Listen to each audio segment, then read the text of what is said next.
この番組はNijisanji ENのなんちゃら提供でお送りしております。I spent some time in Thailand as a kid.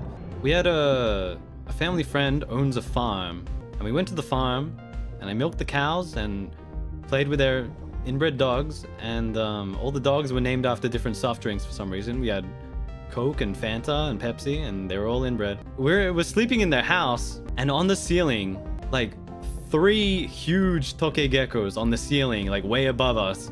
It was a big house, like I want to say like 7 meters above us on the ceiling. 3 huge toke geckos right above the bed, and I couldn't sleep just knowing that they were above us. What if they fall down on us, you know? What if they drop down and start attacking us? It was scary as fuck. So scary. And I had my eye on them all night. Couldn't focus, couldn't sleep. Very scary stuff. Actually, like earlier on in that night, we were outside on like the deck or something, having a barbecue or what have you. And there's a moth circling the light on the ceiling outside. Big gecko comes along. We're all keeping an eye on him. Like, there he is. Look at him. And then he's just watching the moth, it looks like.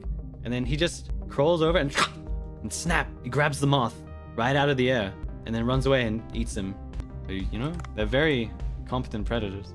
They eat bugs, but they're also, if you touch one, he'll start hissing at you and biting you and all sorts of things. So they are very scary. Just knowing that they are around scared me so much as a kid. Like, even this is kind of like in a country area, a lot of nature around, so there's more of them around here. But even in like urban areas, they're around sometimes. And you know, we went back to town and we were staying at another friend's house, which is like a real house, not a farmhouse. I need to go to the toilet at night. I get my mom to come with me to show me to the toilet. And I'm just so scared thinking a gecko is gonna jump on me out of nowhere. I was legitimately so scared. Like, more than ghosts or anything, it was the geckos. Because my parents keep telling me, my mom kept telling me, like, if one of those geckos bites you, the tukke, that's what they call it, the tukke, if he bites you, he never ever lets go until he hears the sound of lightning.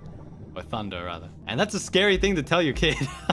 It scared me so much. And so my mom, I'm like clinging onto my mom, trying to, you know, get to the toilet, and I'm just like, you know, just eyes shifting around, looking out for the gecko.